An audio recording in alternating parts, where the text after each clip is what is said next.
नवंबर 2023 को भारत के उत्तराखंड के उत्तरकाशी जिले में सिलकियारा बारकोट सुरंग का एक हिस्सा निर्माणाधीन होने के दौरान ढह गया।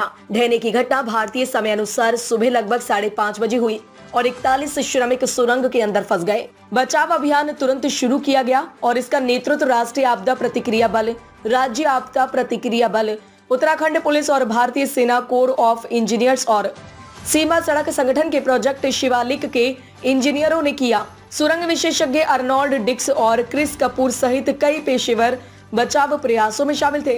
सिलकियारा बैंड बारकोट सुरंग का निर्माण Navyug engineering construction limited NECL द्वारा चारधाम ऑल वेदर रोड परियोजना के हिस्से के रूप में किया जा रहा था। सुरंग राष्ट्रीय राजमार्ग 134 के यमुनोत्री छोर पर स्थित थी, जिसे दक्षिणी छोर पर धरासू और उत्तरी छोर पर यमुनोत्री से जोड़ने की योजना है।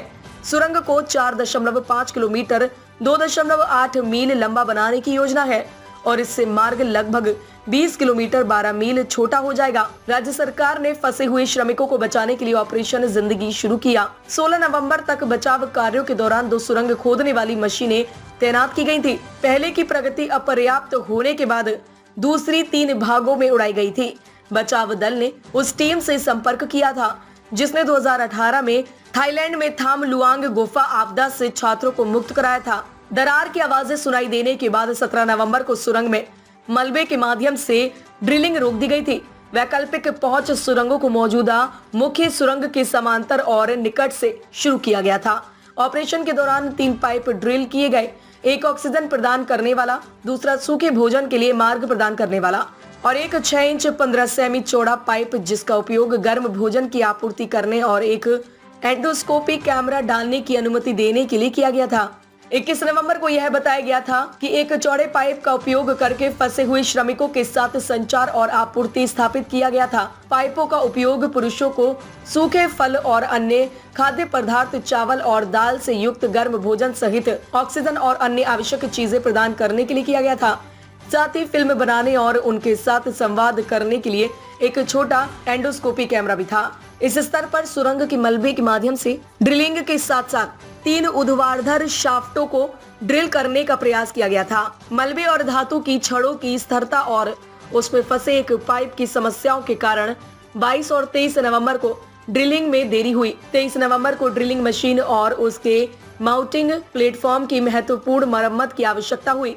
इस स्तर पर यह माना गया कि ऑपरेशन अवरोधक मलबे के माध्यम से 75% रास्ते तक पहुंच गया था।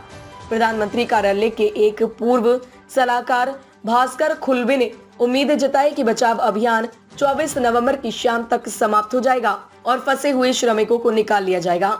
उन्होंने यह भी कहा कि प्रधानमंत्री नरेंद्र मोदी सुरंग में फंसे श्रमिकों के प्रति बेहद संवेदनशील है और प्रतिदिन श्रमिकों की कुशल क्षेम तथा सुरंग में चल रहे राहत एवं बचाव कार्यों के बारे में विस्तृत जानकारी ले रहे हैं। 25 नवंबर को बचाव अभियान को एक और झटका लगा क्योंकि सुरंग खोदने वाली मशीन बर्मा टूट गई और सुरंग के अंदर फंस गई, जिससे ड्रिलिंग प्रगति में बाधा उत्पन्न हुई। बचाव दल ने मलबे को तोड़ने और फंसे हुए श्रमिकों तक पहुंचने के लिए हथौड़े और छेनी जैसे मैनुअल उपकरणों का उपयोग करने का निर्णय लिया।